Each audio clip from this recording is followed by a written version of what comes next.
18 साल के कुशासन के खिलाफ कांग्रेस मैदान में है और मुद्दे एक नहीं अनेक हैं। सबसे बड़ा मुद्दा महंगाई, प्रत्यारोपों की, आरोपों की, जिनके पास बोलने के लिए कुछ रहता नहीं है वो आरोप प्रत्यारोप पर ज़्यादा ध्यान देते हैं। सत्ता में है। अब ये जवाब दें कि 2019 से लेकर 2023 तक एक भी रोजगार दिया क्या? सरकारी नौकरियों में कहीं पर भी वैकेंसी लेके आए क्या? को शायद वो समय भूल गए हैं कि जब महिलाओं की, बच्चियों की भ्रूण हत्या में मध्य प्रदेश नंबर 1 था, तो वो हमारी ही सरकार थी जिसने महिला सशक्तिकरण और भ्रूण हत्या को काबू कर लिंगानुपात को बराबर लाकर खड़ा कराया। और ये जो बात कर रहे हैं कि 2 बजे तक यहाँ पर महिलाएं अगर घूम सकती हैं, तो ये भारतीय जनता पार्टी का शासनकाल ही है। तो क्राइम रेट उठाकर देख लें तो महिला अपराधों के अंदर इंदौर नंबर 1 क्यों है? क्या है, मैं 2 पन्नों का चिट्ठा लेकर आया हूँ और जो कि बोल सकता हूँ दावे के साथ कि ये track record Bharatiya Janata party का है। कांग्रेस इतने सालों से सत्ता में थी, राम मंदिर क्यों नहीं आया? क्यों मोदी जी की सरकार में ही राम मंदिर का और सनातन धर्म को प्रमोट करा जा रहा है? हर समस्या का समाधान हिंदू और मुसलमान। भारतीय जनता पार्टी फैक्ट्स और फिगर्स पे कभी बात नहीं करेगी, युवाओं के उत्थान की कोई बात नहीं करेगी। जनता साक्षी है। कांग्रेस के नेताओं को बोलने की जरूरत नहीं है। पिछले 18 साल से शिवराज जी के नेतृत्व में जो भारतीय जनता पार्टी सरकार ने जो कार्य किए हैं वो हमारे लिए उतना ही काफ़ी है। कांग्रेस के पास बोलने के लिए कुछ है नहीं। धर्म की बात करूंगा क्योंकि बीजेपी का हर चुनाव धर्म पे होता है। इस बार मैं भी धर्म पे कटाक्ष करते हुए बीजेपी से सवाल पूछना चाहूँगा, आपको राम मंदिर का रास्ता दिखाया किसने?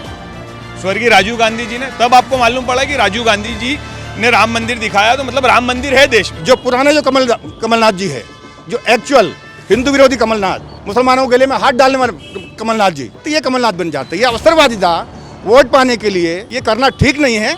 जहाँ तक हिंदुत्व का सवाल है, ये सनातनियों को देश है यार। पिछले साल रेन वाटर हार्वेस्टिंग के इनने आंकड़े बताए थे, हजारों की संख्या में रेन वाटर हार्वेस्टिंग इनने करे थे। आज जमीन पे एक भी रेन वाटर हार्वेस्टिंग का मुझे बता दे कि आज रेन वाटर हार्वेस्टिंग है जमीन पे, तो मैं मान जाऊंगा कि रेन वाटर हार्वेस्टिंग है।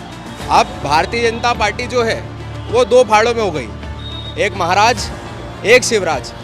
महाराज बोलते मुझे इतने टिकट दो, नहीं तो मैं आपका कुर्ता खींचूंगा। देखिए, बेबुनियाद आरोपों का कोई न सर होता है न पैर होता है। और रही बात हमारे बड़े नेताओं की, तो हमारे नेता, ये कांग्रेस ने आज खुद ही स्वयं स्वीकार कर लिया कि बड़े नेताओं को ज़मीन पे नहीं आना चाहिए। उनके मुंह में सोने की चम्मच है तो सोने की चम्मच ही रहना चाहिए। भारतीय जनता पार्टी का नेता अगर राष्ट्रीय नेतृत्व कर रहा है, पूरे देश भर में घूमने के बाद अगर वो बूथ की चिंता कर रहा है, तो ये इसका कुछ दल कर सकता है, बूथ की चिंता का बड़ा नेता कर सकता है। भारतीय जनता पार्टी ने खुद ने कहा कि जो भी कार्यकर्ता लाभ के पद पे बैठा है उसको हम टिकट नहीं देंगे। तो फिर जो आईडी उपाध्यक्ष गोलू शुक्ला थे, उसको आपने इंदौर विधानसभा क्रमांक 3 से टिकट क्यों दी?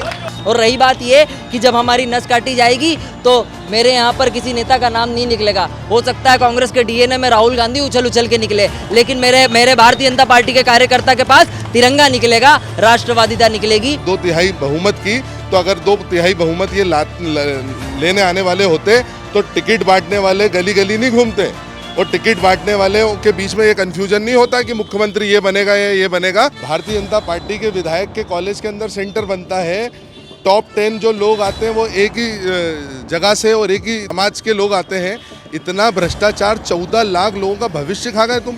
व्यापम तुम्हारे उसके अंदर हुआ।